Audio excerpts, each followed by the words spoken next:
think that's the hilarious part, is that news media will pretend that there is irreconcilable ideological differences between Keir Starmer and Kemi Badenoch. Yes. But in the same breath, we're pretending that Patriotic Alternative and Rishi Sunak meant the same thing when they said stop the boats. Yes. When surely that's where your irreconcilable ideological differences would have existed. But for the sake of painting the moment as it needed to be, the head was flipped on it. Yeah, you get it both ways round. All the reporting was about Rishi Sunak repeating the talking points of Patriotic Alternative, rather than why does Patriotic Alternative sound like the Tory party all of a sudden, because they're trying to latch onto these NIMBY local protests. It works the other way around. Something I think relatively controversial that the struggle to create the political moment, you're right. Well, yeah, this is a bit of an aside as well, and I think enough, yeah. The inverse of having the political moment, or the corollary of it, is having and recognising the apparatus required to construct the moment, to hold it in situ, yeah, and then to snap your fingers and make it go away and get replaced with another one. That is not something we have, and something we will probably never have. No. So attempting to utilise the political moment is a complete non-starter. Yeah, you don't set the political moment, you don't set when it starts, you don't set when it ends. You are not writing the music. If you dance the political background music, you are dancing to their beat. You are dancing to their rhythms. There are a lot of people, and I don't even want to talk about the slop posters or people who are containment. I want to talk about the people who are genuinely interested in all these different issues. Maybe they've got a pet one, and that's their whole thing.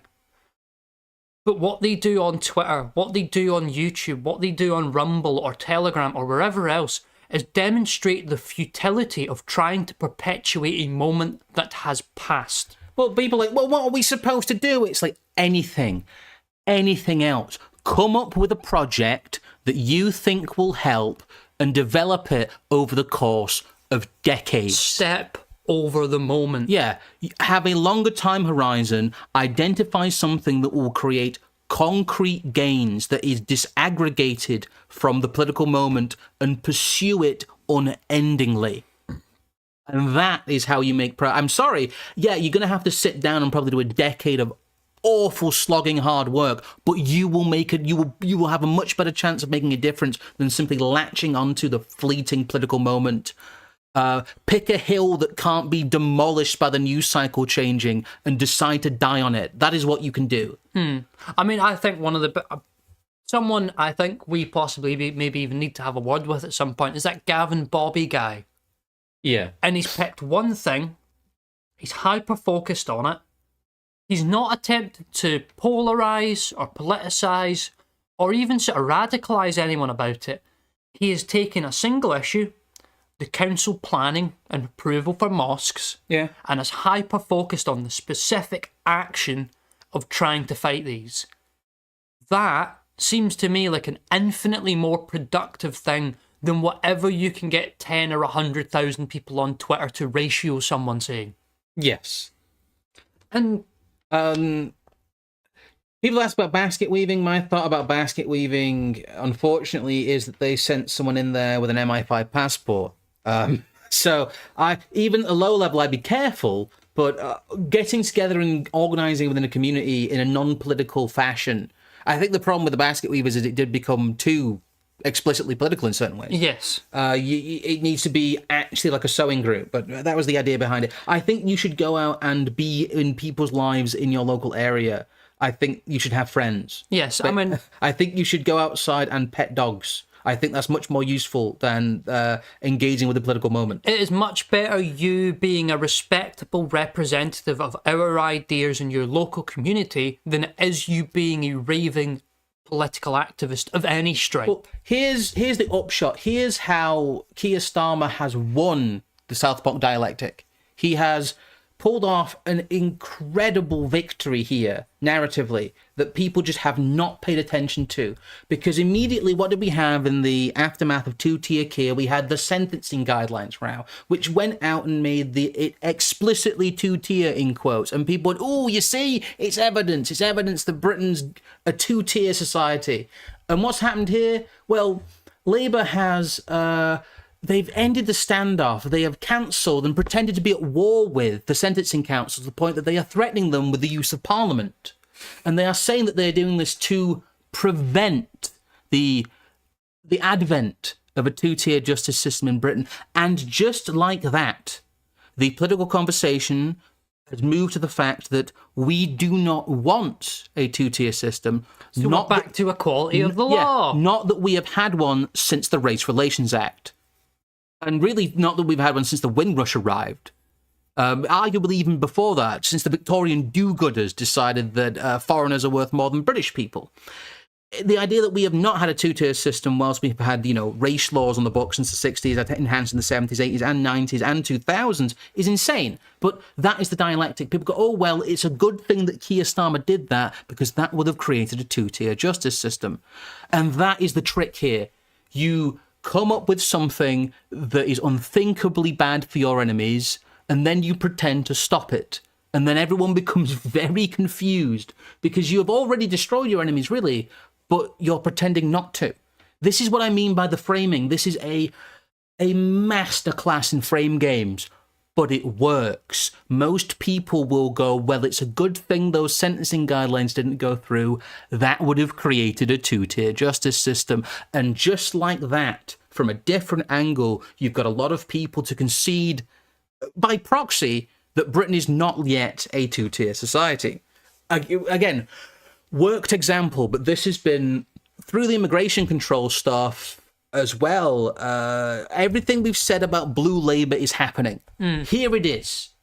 Things can only get better. This is a Labour government, an austerity Labour government, I might add, who is going out and saying, we are stopping anti-white sentencing guidelines from coming onto the books. Keir Starmer has the easiest job in the world. He supplies no more than already exists support for students and international students and anyone studying anything else, so that when the Boris wave people come to the end of their 4 or 5 year visas, there's no way for them to renew it, there's no support for them out there, and all of a sudden 100 to 200,000 people a year all of a sudden start self-deporting. Yeah. He will be venerated as a hero, or he will be put in a position where all the right-wing folk want to do is have a debate about how valid the statistics are. And once they're doing that, then they've lost. Yeah, ship sailed. Actually fully correct there. So you create fake issues and let others come up with fake solutions so people constantly buy back into the system. Yeah. Well, yeah, that's why we keep telling people when they get, people got, upset with us. People, big people. People who we used to talk to blocked us on social media because we said, it's not happening because of Southport. Yeah. This isn't happening. People will move on. People will forget about this. And people how dare you? Children died. How dare you say this anger will fade? And then it did. Yeah. And here we are. And I think people don't quite... I think it was one thing for some people to start recognising that woke's gone away. I think one of the things we've got here towards the end that I'd like to mention as well is just the notion that, net zero's maybe on its way. I'm afraid they're not quite putting it away fully, but green is going to be incredibly de-emphasized. They have annoyed people to such a degree that they're just going to stop talking about it. And you must remember that just stopping talking about it is the first line in people thinking it's gone away. Yeah. If anything, that's the most important part. Yes. Much of the agenda will still be implemented, but they will simply not talk about it. This was the divide between people. Oh, they can't put woke away means putting civil rights away. It's no, woke is a framing. There is a contiguous agenda, and there are things that the agenda is portrayed as. And those things are not necessarily related. And again, just like you need to disaggregate the act of voting from who is in power, you need to disaggregate the messaging from reality. Yes, and I think specifically as well with the UK, it's such an obvious sort of cop-out that they've given themselves, because we in the past covered the fact that the measures and how the standards for the implementation of net zero were going to be handled was all going to be done by the courts. Now, there's basically a silent agreement between the government and the courts that holding people to compliance over net zero isn't politically utilisable anymore. They'll just not do it. Oh, no. And they'll just let all the other businesses slowly but surely realise, oh wait, I don't have to do this. It'll be like the sentence. I don't have to sign up for sustainable farming this and rewilding that, because these schemes are already being rolled back as we speak, and in such a manner that people are going to have to move into non-sustainable bits of what they're doing to be viable businesses. Now, they might be castigated for doing that, but the option will be left open to them, and that's fundamentally what we're trying to, I think, point across here. Well, there's one of the people we watch who isn't really a political content creator at all, but we used to joke about him making videos like this, and now he does. One Harry Metcalf, Evil Magazine fame. Formerly of Evil Magazine, but basically the Sustainable Farming Initiative, the SFI, was closed with very little notice, and basically a lot of the sustainable farming initiatives in Britain have shut. If you got on them, you're in them, but basically the land usage, they're chopping and changing it faster than, the seasons, which is just creating absolute chaos in the farming industry. But from a farming perspective, net zero has a lot of the SFI stuff has gone away, so which means that the land usage stuff, the green land usage stuff, has started to properly go away. These schemes are no longer taking people. It has been de-emphasised, in the UK at least, in terms of farming. And at the same time, seeing as we've got BlackRock here, you've got Larry Fink from BlackRock running around saying xenophobic, smaller countries with decreasing populations and highly competent engineers and technical skills, these countries will benefit from AI. From not just AI, but over the next 20, automation. 30 years. Well, he's talking about AI and automation. He's saying these are more AI resistant, in quotes. But I think what he's saying there is, in this coming paradigm, that will be acceptable again. Well, the point is that... And these things are all, as you say, markers that the sheet music is changing. We've moved away from immigrants of people to was moving towards AI's people too. And they're going to print people by making digital people. It's going to be awful. But anyway, well, in its place, I think we've also got, climate group funded by Bill Gates / staff in major retreat. You can say this isn't true. You can say it's not really happening, but the messaging around it, like, we're not talking about reality. We're talking about the perception of reality, which to most people who view these things from afar, unless you are directly involved in them, is the same thing. And that's hyper-reality. But anyway, in its place, I think we'll have some sort of Malthusian austerity, which is what this Labour government seems to represent.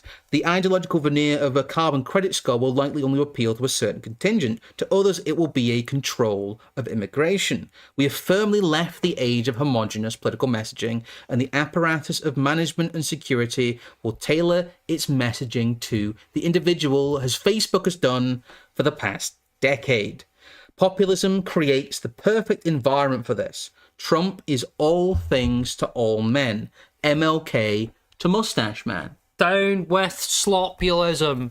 Down with the slopulists. Down with the slopulists, yes. It's we would like to lift our snouts out of the trough for once, please. But for the same reason COVID was put away, and for the same reason that woke was put away, and for the same reason Ukraine is being put away, they begin to hurt more and more from any that they have empowered. To hurt more than they've empowered those in charge. So yes. The reason that climate stuff is being disemphasized is because it's starting to cause them real headaches. Like the whole banning of the combustion engine thing, they went, you're going to ban the combustion engine. And the companies went, well, reality says that we can't. And they went, well, we're the politicians and actually we can't compete with reality. So please keep making combustion engines. We'll just pretend we don't. Oh, yeah, we'll make loads of new exceptions for how you Yes. can make them. The parasite cannot kill the host. The parasite needs the host, not the other way around. And I hope when we say the parasite cannot kill the host, you know exactly what we're talking about.